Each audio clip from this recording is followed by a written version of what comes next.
Good morning, Zoom Chevra. A good Erev Shabbos. Good morning, good morning. We begin today's daf Kuf Nun Zayin Maseches Bava Basra. We begin by thanking our sponsors. We thank our annual Talmud Torah sponsor for the year of 5785. The Tilson family has a schus for all of Am Yisrael.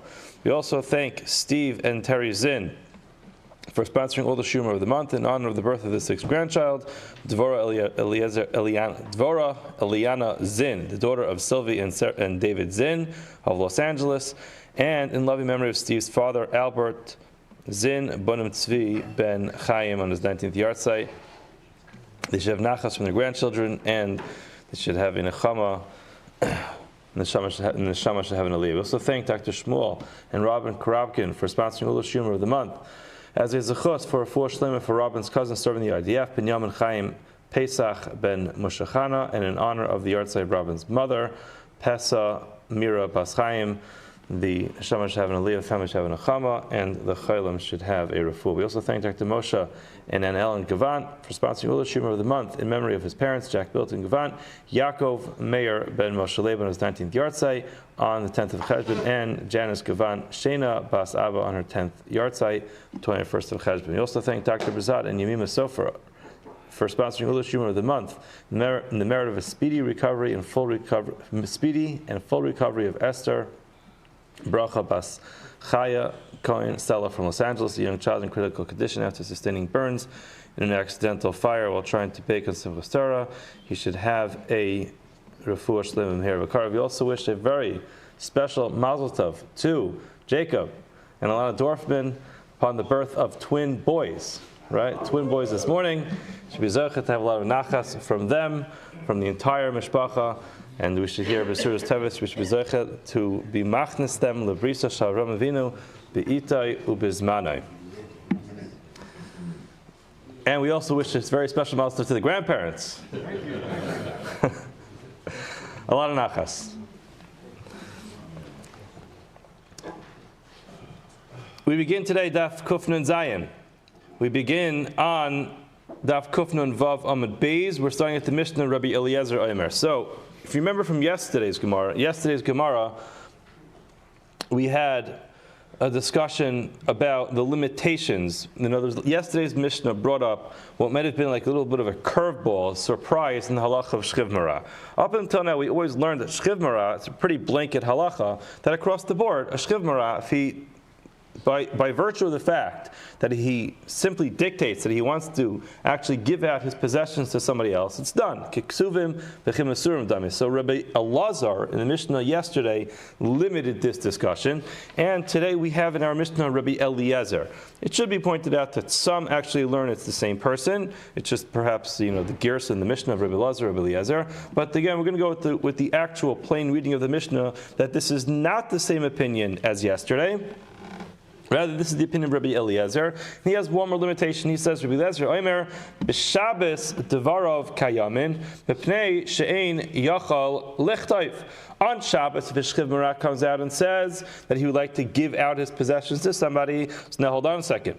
He cannot write a shtar. He cannot do a kinyan on Shabbos. So therefore, by virtue of the fact that there's nothing he can do, the idea that a Shchiv Mara will be in a position where he's concerned he's going to pass away, and he has no ability to be able to facilitate the kinyan, so Chacham made a takana that he's able to just simply transfer his possessions by mouth. He could just verbally do it.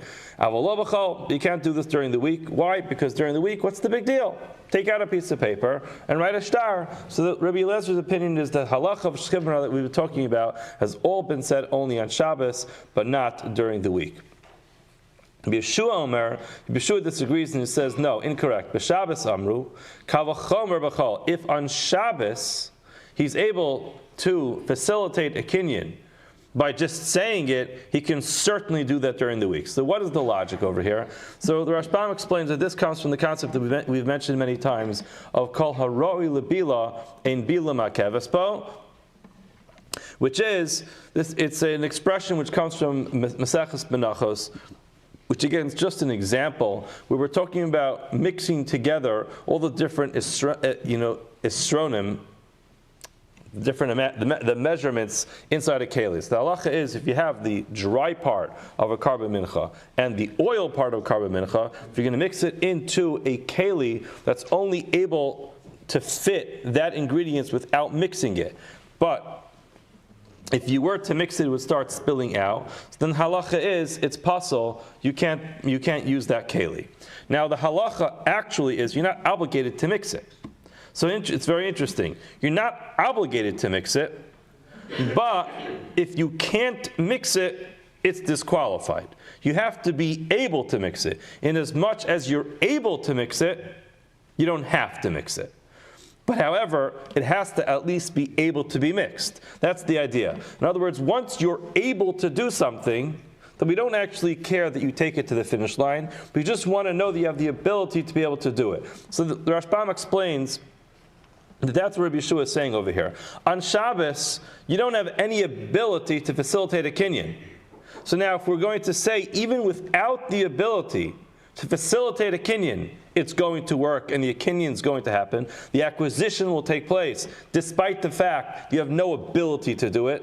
So certainly, during the week where you have the ability to do it, you don't have to actually take it to the finish line. So this is the machlokes between Rabbi Eliezer and Rabbi Yeshua. According to Rabbi Eliezer, the halacha is, and on Shabbos, where he has no ability to do it, Chazal went ahead and said, you know what, we'll make a takana for a shchiv mara. We don't want it to go nuts. It's very unsettling for a person to be in a position where they know they have something that needs to get done. They know that the clock is ticking, and they know that they might not be able to do it. It's very anxiety provoking, and therefore it's going to affect his health, and it's going to perhaps cause a premature death. Therefore, Chazal said, all right, let's allow him to make a kinyan on Shabbos. Rabbi Yeshua disagrees and says, listen, if on Shabbos you're able to do it despite the fact that you have no ability to make a kinyan, certainly during the week when you could just go ahead and write a shtar, you're able to facilitate it verbally. Kayotzebo, similarly, zachin lekatan ve'ein zachin legadol. The concept of zechia, which is basically making a kinyan for somebody who is not present. So again, what does the Mishnah say? According to Rabbi Eliezer, Divrei Rabbi Eliezer, a person can go ahead and acquire something for a katan, for a child, but he cannot acquire it for a gadol. Again, the same idea, which is a katan doesn't have the ability to be able to facilitate a kinyan. So therefore, one would say, therefore you could use a gadol, use an adult. Since the katan can't do it, the child can't do it, the gadol can do it for him. Yeshua says the opposite. L'katan amru kavacham l'gadol. If it works for a katan, who he himself does not have the ability to facilitate this kinyan, so certainly it works for a gadol who has the ability to do it. Now the Gemara asks an interesting question. Masnisan mani. We see this question all over Shas, but we're going to see that there's something very interesting about the way this Mishnah is written. Who is the author of this Mishnah? And the Gemara says, Rabbi Yehuda. Our Mishnah must have been written by Rabbi Yehuda. So again, remember, the names of the Mishnah are Rabbi Eliezer and Rabbi Yoshua. So that's not a question. So typically when you have a stam Mishnah, which says a halacha, the Gemara is going to ask, who's the author of this Mishnah? In our Mishnah, there's no question. We know it's Rabbi Eliezer and Rabbi Yeshua. So what does the Mishnah mean? What does the Gemara mean when it says Masnis and Mani? So the Gemara is going to explain that we have a machlokes rishonim, machlokes tanaim, exactly what the opinions of Rabbi Eliezer and Rabbi Yeshua are. In other words, when the Mishnah was taught, we know Rabbi Eliezer and Rabbi Yeshua said something. The problem just is that there were two different versions of what was taught in the Mishnah. And therefore, we're going to see that we have a Mishnah which is exactly the opposite. So let's learn this together. Masnis and Mani, who is the author of the Mishnah? Gemara says, Rabbi Yehudahi. It is Rabbi Yehuda. The Tanya, for it says in the Brisa, Rabbi Meir Omer. Rabbi Meir says that Rabbi Eliezer Omer. So now Rabbi Meir, quoting Rabbi Eliezer, says it's different. What does he say? B'chal, during the week, Devarav Kayamin, exactly the opposite. Our Mishnah learns that on Shabbos, a Shchiv Mara's words actually take effect. However, according to Rabbi Meir, Rabbi Eliezer said during the week, a shchivmara has the ability to be able to facilitate a kinyan just verbally. Why? Because he's able to write it. So if he can write it, he can say it. Avaloba Shabbos and Shabbos, where he doesn't have the ability to be able to write it, it's not going to work, and therefore, essentially, Rabbi Eliezer is limiting the halacha of shchivmara to during the week, but not on Shabbos. Rabbi Yoshua Omer, Yoshua, top of Kufn and Zayin Amud Aleph, he disagrees with Rabbi Eliezer in that version of the Mishnah. He says, B'chal Amru, if Chazal made it work during the week, v'kal chomer b'Shabbos, then certainly on Shabbos, Chazal will institute this takana to be able to help out this shchivmara. Kiyotzabo, similarly, again, exactly the opposite. Zachin legadol, a person can make zechia, can acquire something for an adult, ve'in zachin lekatan, but you can't go ahead and acquire something for a child. Divri Rabbi Eliezer, those are the words of Rabbi Eliezer, that basically means, since a gadol, an adult has the ability to be able to facilitate a kinyan, so therefore, you could use zechia for it. But not a child, because the child can't do it himself. Rabbi Shua disagrees, and he says, no, Begadol Amru, if Chazal allowed Zechia, one person to facilitate a kinyan on someone else's behalf, then Kavachomer Lekatan, certainly they would allow you to do it for a katan, because that's the one who needs it. So in other words, we have a whole Mishnah over here, which is exactly the opposite. But pretty much the inverse of our Mishnah is the way that Rabbi Meir learned it. Now here comes Rabbi Yehuda Omer. Yehuda says, no. You mixed up the teachings of Rabbi Eliezer and Rabbi Yeshua. And Rabbi Yehuda says, Yehuda Omer, that Rabbi Eliezer Omer b'Shabbos dvarav kayamin. On Shabbos, exactly as our Mishnah writes it, Dvarav kayamin, the words of the shchivmara work. Why? Because he's not able to do it by himself, by writing a star. In other words, he doesn't have the normal, typical ability of facilitating a kinyan, because it's Shabbos. So therefore Chazal said, okay, it could work verbally. But during the week where he has the ability to simply write a star, let him do that. Bishua Omer, Bishua disagrees, exactly as we saw in our Mishnah. The Shabbos Amruv Chazal allowed a shchivmara to facilitate a kinyan verbally, then Kavachomer B'chal, certainly during the week he'll be able to do it, because he has the ability to do it in so many other ways. So therefore his ability to accomplish it verbally will be much easier. Kiyotzabel, similarly, Zachin Lekatav and Zachin Legadol, a person can do zechia, can acquire something for a child, but not for an adult. Again, the same idea, Divri Rabbi Eliezer. Shua Omer, Shua says, Lekatan Amr Kavachomer Legadol, which is exactly how our Mishnah learned it, and therefore we've simply identified who is the one who learned this Mishnah. So again, while typically when the Gemara asks, Masnisin Mani, who is the author of the Mishnah, it's because the Mishnah doesn't have names in it, and therefore you want to find out who is the author of this Mishnah. In this case, it's a little bit atypical because the Mishnah has all the names, but however, the Gemara obviously knew that there are two different versions of this Mishnah, so the Gemara was simply identifying according to whom did we decide to actually write the Mishnah, and the Gemara says, it fits Rabbi Yehuda's understanding of the teachings of Rabbi Eliezer and Rabbi Yeshua. On to the next Mishnah. So, in the next Mishnah, we're going to describe a case. We're going to use the names Yaakov and Ruvain because that's the way the Rashbam explains it. But again, people who we're familiar with in terms of just the way the generations progress.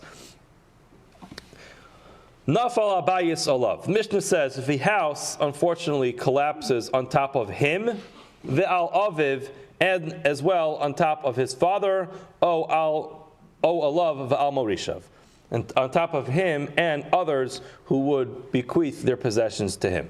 In other words, as follows: we're going to always identify Mr. Alav as Ruvain.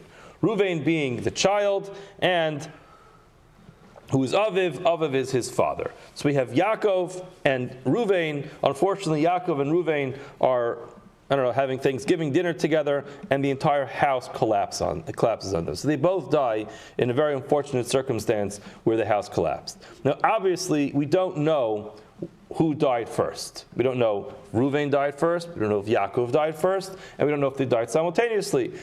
So now, with that comes a slew of problems. V'haisa alav kesubas isha ubal chov. So now, Reuven owed money. Reuven was in debt either to his ex-wife or to other people that he simply borrowed money from. Now they came to collect from him. He had no money. Now, Yarshei Ha'av Omrim, the Yarshim of Yaakov, so their names might be Shimon, Levi, Yehuda, Yisachar, Zvulun, or it might even be Reuven's children. It might be Chanoch, Falu. Those children might be coming by and saying, listen, grandfather Yaakov, or it could be just the children of Yaakov, Shimon, Levi, Yehuda, Yisachar, Zvulun, are coming by and saying, listen, who died first? So Yarshei Ha'av Omrim, Haben Meis Rishon. It must be that Reuven died first. V'achar kach meis ha'av. Afterwards the father died. And therefore, Reuven never took possession of the father's estate because he died first. And therefore, we as the heirs of Yaakov are going to get all of Yaakov's money. However, Balei Chov Omrim, those who Reuven owes money to, say no. Ha'av meis rishon. Yaakov died first, and then what happened in between Yaakov's death and Reuven's death? Obviously, Reuven inherits Yaakov's estate. V'achar kach meis haben. After Reuven inherited his father's estate, he died. Now, what does that mean? That means that we, the Balei Chov, we are the ones, or the creditors. We're owed money by Reuven. Now we have a place to collect from. We could collect our debt from the estate that was transferred from Yaakov to Reuven. So Beis Shammai Omrim, Beis Shammai says, Yachloku, you're going to split it. Beis Hillel Omrim, Nechasim B'chez Kasim. So Beis Shammai is of the opinion that, just to explain it very briefly, that Shtar Ha'omed Ligvos Kegavoy Dami. In other words, we have a couple of concepts to play around with over here. Let's start. Make it easier with Beis Hillel. Beis Hillel starts with a very simple concept, which is Ein Safek Motzi Midei Vadai. We know for certain that they both died. That we know for sure. We also know that Yaakov's children are Vadai, are most certainly going to be heirs of his estate. The only way to take Yaakov's estate away from those other children is by saying that it went to Reuven. So there's a suffix that maybe Reuven died second, and Yaakov's estate transferred to Reuven, and then it's going to go to the Balei Chov. So what happens? Beis Hillel says, no, the Chasam b'Chez Kasam. Why would you say that? And therefore, let's go with what we know for certain. We know for certain that Yaakov died. We know for certain that Shimon, Levi, Yehuda, Yisachar, Zvulun are heirs of Yaakov's estate. Leave it where it is. They're going to get it. The Balei Chov have to prove that actually Yaakov died first, and then it went to Reuven. What happens is Beis Shammai disagrees, and they're of the opinion that Shtar Ha'omi Ligvos Kegavoy Dami. So in other words, what they're basically saying is, yes, there is some element of doubt over here, but there's doubt on both sides, and therefore it's as if they already collected it. Since they already collected it, so then there's an equal suffix on both sides, and therefore they're going to split it. Whereas Beis Hillel takes the approach that it's mechusar gevaina. Tosfos explains this, Rashbam explains this, but basically that's the machlok. Because according to Beis Shammai, it's going to be split between those who are owed money by Reuven and the heirs of Yaakov's estate. According to Beis Hillel, it all goes straight to Yaakov's heirs. Why? Because we know for certain that they're supposed to inherit him. In order to take it away, you'd have to say that Yaakov died first, and then it went on to Reuven. But again, that's a suffix. We have no reason to assume that. Okay, now the Gemara starts as follows. Tanan Hassam. We learned elsewhere. Hamalve es chavero b'shtar. A person lends money to his friend with a shtar, with a document. Gova nechasim mishubadim. If the borrower does not have enough money, then the lender, the one who lent the money, has the ability to collect his debt from nechasim mishubadim. What are nechasim mishubadim? Nechasim mishubadim are pieces of karka, real estate, that have a lien on it. So at the time that, let's just use Reuven and Shimon, at the time that Reuven borrowed money from Shimon, all of his property now has a lien on it. It has a lien on it because he borrowed money. Now, if he goes ahead and sells that money, now Shimon comes by later to collect his debt, and it turns out that Reuven has no more money. He could go ahead and collect his debt from all that property. And the one who purchased it is going to have to go ahead and figure it out with Reuven. That's Nechasim Meshubadim. In other words, that's possessions that have a lien on it, and therefore Shimon, who went ahead and lent the money to Reuven, is able to collect his debt from that possession. What's the chiddush in this? The chiddush of this is, as we learned, Meseches Bava Metzia, that what happens if the document which actually affirms the loan does not actually say in it that if I fail to pay you back with cash, you'll be able to take money from my possessions. We paskin that achrayus is tos sofer. That means that even if it's inadvertently left out of the document, we assume that it was just a mistake. The scribe who wrote this document simply inadvertently left out that line. But nobody's going to go ahead and lend money to somebody else and take out that clause that if he fails to pay back in due time, that he can go ahead and collect his debt from the real estate that has a lien on it. That's the chiddush of that line. Now,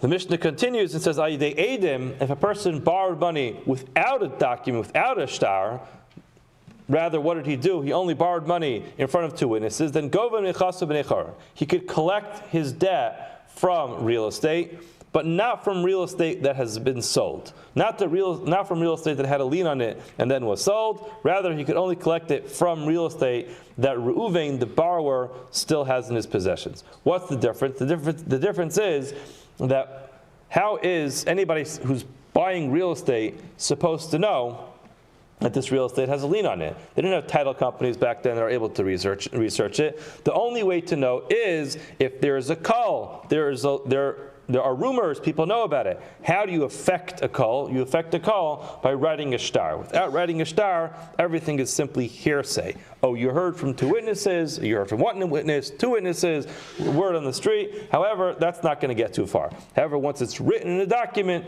that creates an established call. People know about it, people write it down, it's documented, and therefore it is the responsibility of the one who's buying that property to know that he bought property with a lien on it, and he's taking a gamble that perhaps the person is not going to pay back his debt, and it's going to be confiscated.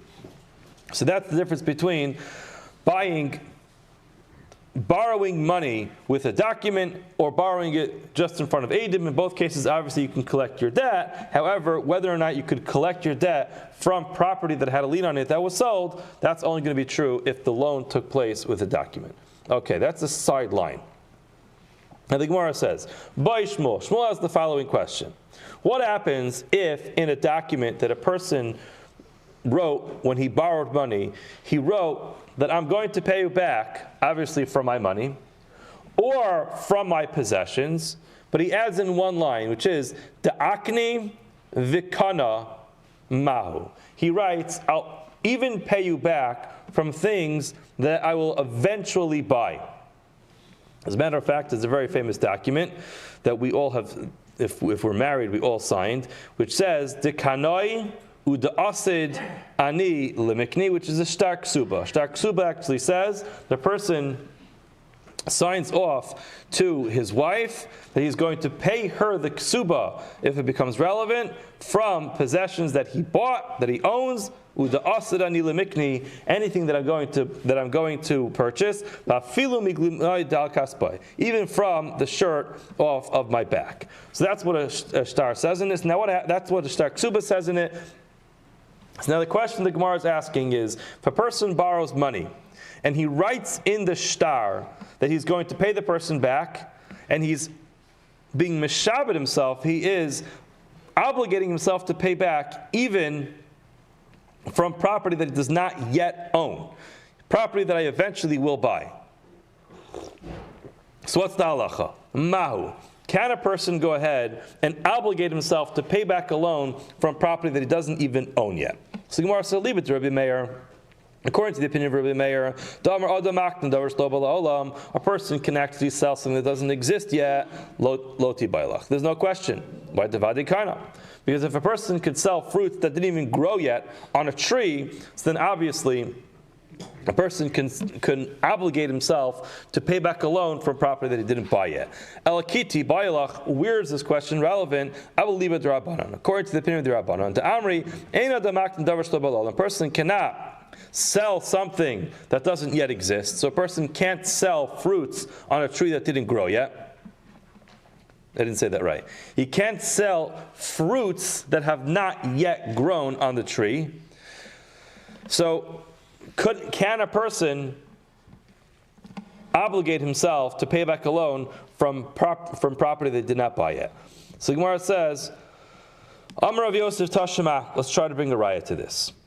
V'chachamim omrim zeh haya pikeach shemachar lo es hakarka m'pnei shu yachal lemashkeno olav. So the Gemara is missing some information, so I'll fill it in. The Rashbam fills it in, I'll fill it in outside.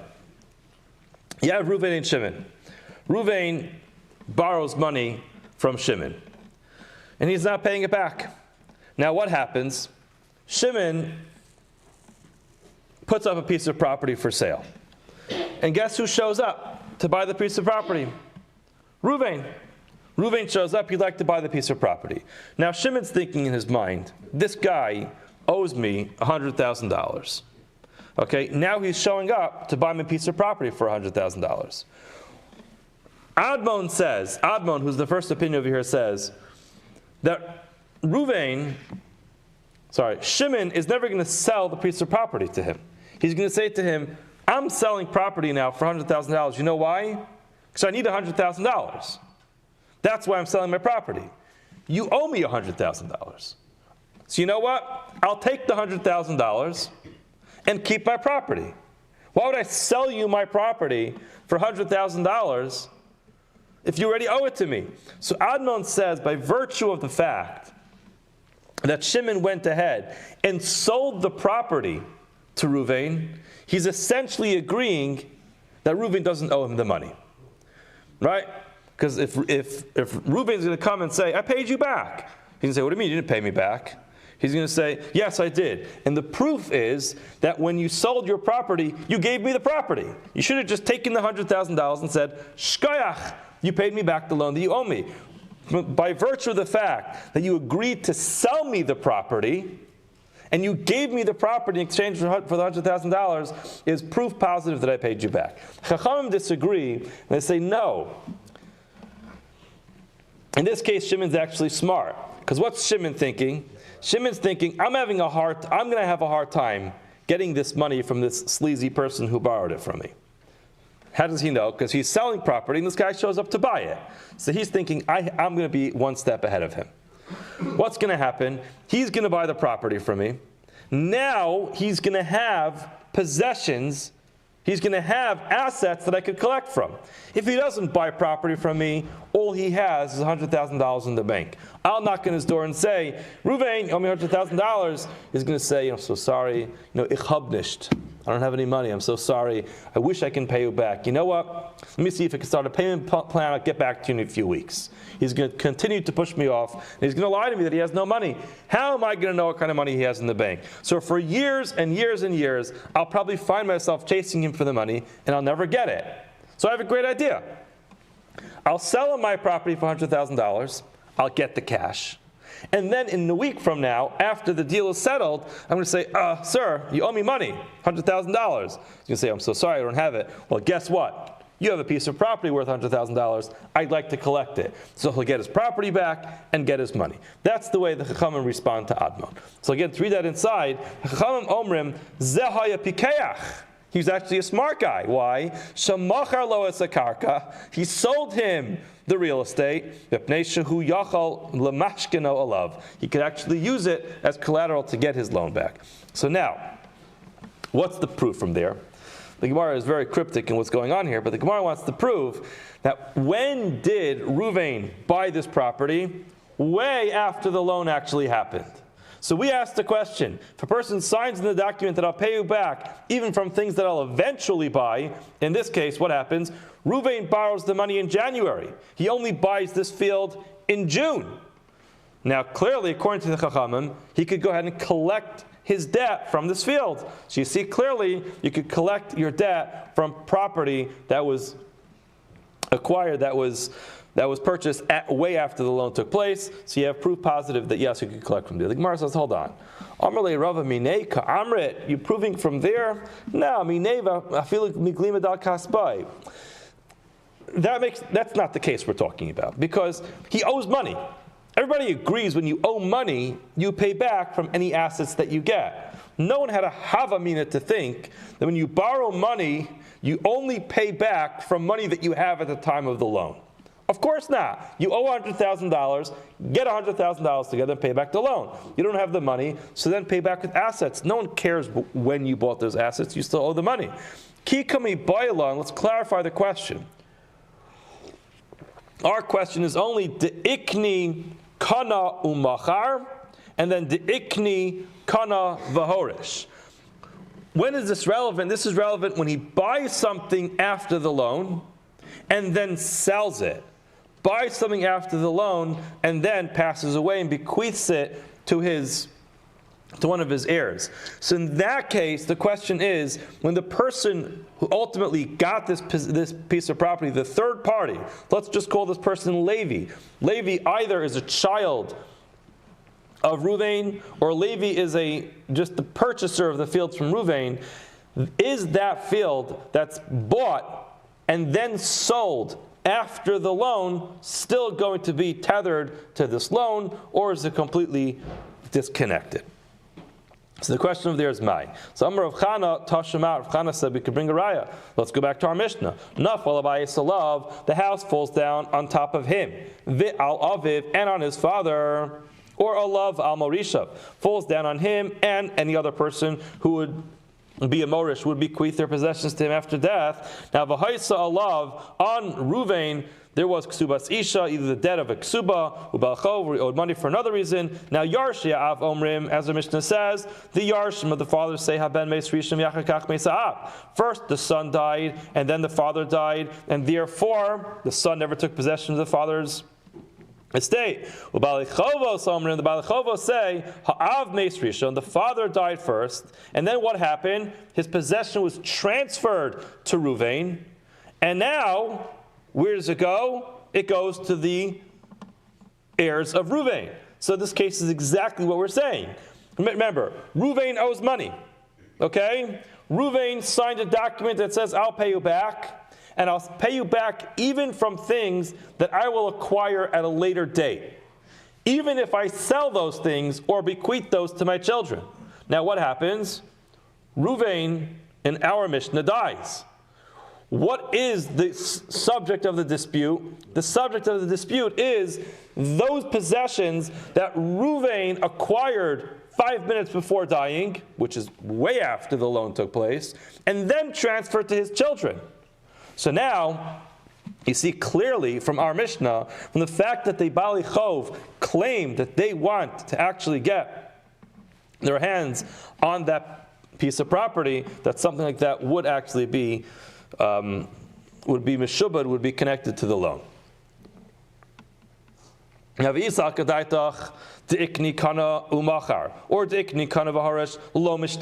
you're going to say that future acquisitions and then the acquisitions that the Baal Chov bought and then sold are not connected to the loan, maybe it's true that the father died first. However, de'iknihu, those are possessions that he only acquired later on. Amru Rav Nachman, Zeira, Chavrin, Terguma, Mitzvah, Yisam, L'frocha, Asaviyim. He explains, you're mixing up our Mishnah. Our Mishnah doesn't say anything about the Baal Chov, about Ruvain signing that he's going to transfer any possessions that he eventually will buy. That's not what our Mishnah says. You made that part up. So why is it that the children of Ruvain are even engaging in this discussion? The reason is because they have a mitzvah to pay back their father's debt. So Ruvain has children, his child Chanoch over here, actually wants his father's name to be cleared. His father passed away in a tragic incident. He doesn't want his father to go to the grave owing money. The problem just is his father has no money. So now, if his father actually got the estate of Yaakov before he died, so then he'd be able to pay it back. Now, Chanoch, Reuven's son, actually wants to take care of it. It's very different than saying he has to take care of it. The Gemara says, hold on a second, if that's what we're talking about, Maskul of Ashi, if that's the case, it's Milval Pehu. That's just equivalent to a verbal loan. In other words, there's no document over here. And Milval Peh can't be taken from Lekuchos or from Yarshim. Now it happens to be that line doesn't hold up to be true, but at least at this point, but that's only to Kanas Chazal, so Tinel Delos B'fnei Alovim. We want people to lend money, we want things to be difficult, but ultimately the Gemara says if that would be the case, then it wouldn't fit. Top of Kufnan Zayin and Beis. Ella Hamani, who is the Tan of our Mishnah? It must be Rabbi Meir. Our Mishnah is Rabbi Meir. He's of the opinion that a person can always be makna, can sell something that doesn't exist yet, and therefore our Mishnah would not be a raya. Okay, so in other words, while our Mishnah looked like it was a perfect raya, indeed it actually is not, because our Mishnah is Rabbi Meir. Okay, Amar of Yaakov bin Arpakad Mishmed Ravina Tashma. So if Yaakov from Arpakad wanted to say the name of Ravina, he'll bring another raya. Shtare Chov HaMukdamim Psulim. Person writes a Shtar Chov which is predated. That's puzzle. Why is it puzzle? That's obvious, because if a person borrows money on, let's just say, January 15th, and he dates the shtar January 1st, so now that will cause a very big problem, because if he sold property between January 1st and January 15th,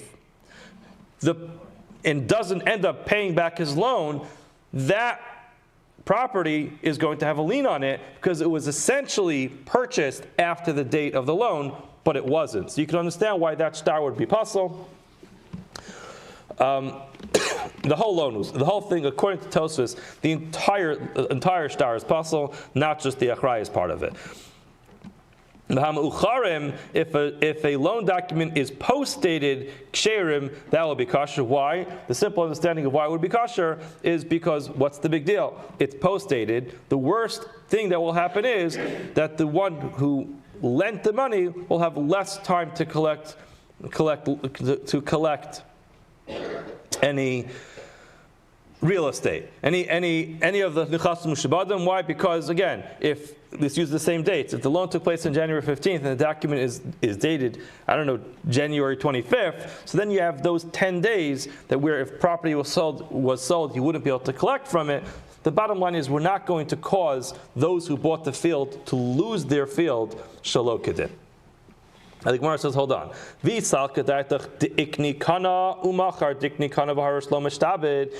you're going to tell me the halacha is that what I will eventually buy and eventually sell is not connected to the loan, if it's post-dated, why is it kosher? In other words, what we're saying is that if I'm going to eventually buy something and then sell it, it will not be tethered to my loan. So then you do need to know the proper date, because if you're going to have a date we have a document which is post-dated by 10 days, so then those 10 days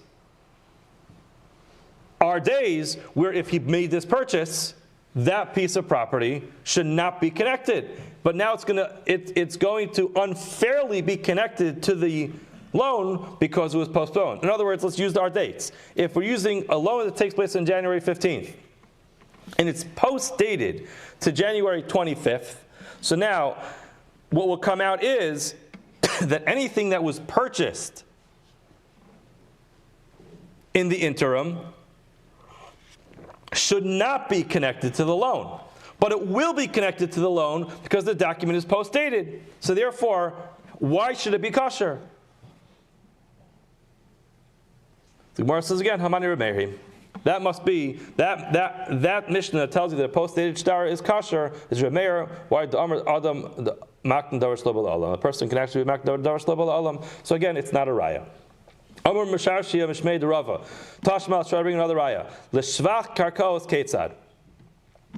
there's a Mishnah in Gittin which says a person cannot collect from Shvach Karkos. What is that? So the Gemara says, Haresha machar sadal chaver, a person sold the field to his friend, vishbicha.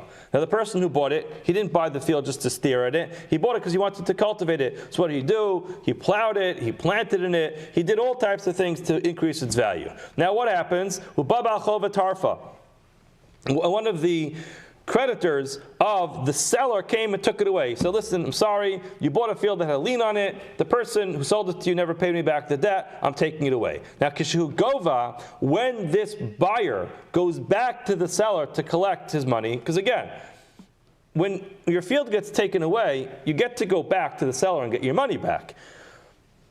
So when he comes back to collect, kishu gova sakarim nuchas mishabadim, he collects the principal value of the field, even from other fields that are meshubah that have a lien on it. In other words, there's like a whole chain of fields over here. You have Ruvain, who seems to have got himself into a lot of trouble. He owns property. He also owes a lot of money. So now he sells one of his fields to Shimon. Now Shimon goes ahead, works the field, and then Levi comes by and says, hey listen, Mr. Shimon, you bought a field, it had a lien on it, I'm taking away the field. So now Shimon goes back to Ruvain to collect his money. Now Ruvain has no money. He has no money. So he goes to, Yehuda, who also bought a field from Ruvain. Now he could collect the principal from Yehuda, but it's a shevach, the amount that he actually invested into the field, and he only could collect from free fields that are available to Ruvain. Now the reason for that is because shevach, the investment into a field, is something she'ein lo kitzva. The amount of money that a person could go ahead and invest to increase the quality or the value of a field has no limit. The sky's the limit. So therefore, it's impossible to hold future buyers responsible to know how much to buy and how much not to buy. In other words, if you're going to say that there's just an infinite amount of money that Ruvain is going to eventually owe, then no one can ever buy anything from him. It's just impossible. So therefore, the unidentified amount of money he only collects from fields that are still available to Ruvain. Now, if you're talking about future acquisitions, you're going to say that that's not connected, then Balchov Amaygova Shvacha. Why is the Balchov able to collect Shvach in the first place? Shvach, by definition, is something which came afterwards. So by virtue of the fact he's able to collect the Shvach, again, that shows that things that eventually came later, you can't collect. The Gemara says no. Mani Rabbi Meir, he is the same answer. All that's only according to Rabbi Meir, but according to the Chachamim, that would not work. Now the Gemara says an entirely unconnected line. Imtim tzalom. I shouldn't say it's entirely unconnected. In other words, the Gemara was trying to bring a bunch of proofs to this concept of future acquisitions. We're done trying to bring proof. We don't have a good answer. Now, imtim tzalomar. If we're going to say mishtabed, Lova, hold on a second. Intense lomer deikni kana umachar. This scenario where what things that I will buy, and he buys it and then sells it, or deikni kana v'harish. Things that I will buy, he buys it and then he bequeaths it. Then lo mishtabed, that it's not going to be obligated to the loan. Halo mishtabed. Okay, it's not obligated to the loan. Therefore, our future question is not going to be relevant. However, imtin salom mishtabed. If you're going to say that it is going to be connected to the loan and it will be obligated to the loan, now we have a question. What happens if lava v'lava v'chazar ukana ma'u? He borrowed from two different people. So you have this person. He did this twice. He borrowed money from one person and says, I'll pay you back, and even from things that I eventually will buy, I'll pay you back. And now he goes and borrows another loan from another person and writes exactly the same thing. So Mao, what's the halacha? L'kama mishtabed or l'basra mishtabed? If there's only enough to pay back one of these people, is it the first guy that he borrowed from that later acquisition goes to, or is it to the second guy? Some of Nachman Hamilsa, he asked this question, B'shalchel mitam, got a message from Eretz Yisrael, and the halacha was, Rishon Kana, the first one that he obligated himself to, gets precedence. Rav Huna Amar, Rav Huna says Yachloku, he disagrees, he says they split it. Exactly how the split works is not clear. According to the Rashbam, it's split proportionally. So in other words, If he owes both of them $100,000 and he has a field that's worth $100,000, they split it 50-50. However, if he owes one of them $200,000 and the other one $100,000, so then the person who's owed $200,000 will get double the amount of the person who gets the $100,000. That's the way the Rashbam explains it. V'chein Tani Rabbi Baravua, Yachloku Rabbi Baravua also said you split it, and both of them get that future acquisition. Amar Ravina says, Badura Kama de Rav Ashi, in Rav Ashi's first 30 years of life, when he learned Kol Torah Kula, at that point in time, Amar Lan, he said, Rishon, Kana, the first person gets it. Madura Basra in the second half. Rav Ashi's life, if you look at the Rashbam, it says he lived for 60 years and he learned Kol Torah Kula twice, and he had different Maduras in the way he taught things. But there's a lot to be said about Madura Kama, Madura Basra's first editions and second editions, but ultimately this Madura Kama refers to the first half of his life, and Madura Basra refers to the second half of his life. Madura Basra Rav Ashi, in the second edition of Rav Ashi's teaching, Amar Lan Yachloki changed his mind and he said it's going to be split. But Hilchasa, what's the halacha? If you have these two people who are owed money, they split it. Meisvei, so we ask one more question. L'shvach karkos ketzat. When it comes to the improvements onto the property, how does it work? Harei shemachar sold l'chaver, a person sold the field to his friend. V'ishpicha, and he invested in it. Ubabal chov, Vitarfa, and a creditor came and took it away. When the buyer of this field, who improved its quality, goes back to the person who sold it to collect his debt, what does he do? He collects the principal from the chasam meshubadim, from fields that have liens on it. Now, the improvement he collects only from property that's available. Now, the isa, if it's true that both of them get it, remember, this guy who bought the field, he's also essentially a creditor. He's also owed money. So why is it that the first person comes to take his entire field away from him and he gets none of it? He's also owed money by this guy. It's only half of the shevach he should be collecting. Where it says, you're right, my gova nami diktani chatzi shevach. It's true. When there's a place where there are two people who are owed money, both of them come to split it. In this case, if Reuven sold the field to Shimon and then it gets taken away from Shimon, guess what? Shimon also could claim some of that shevach. So it's only 50% of that improvement that gets taken away from him, and that's the part that he's coming to collect. Have a wonderful day and a wonderful Shabbos.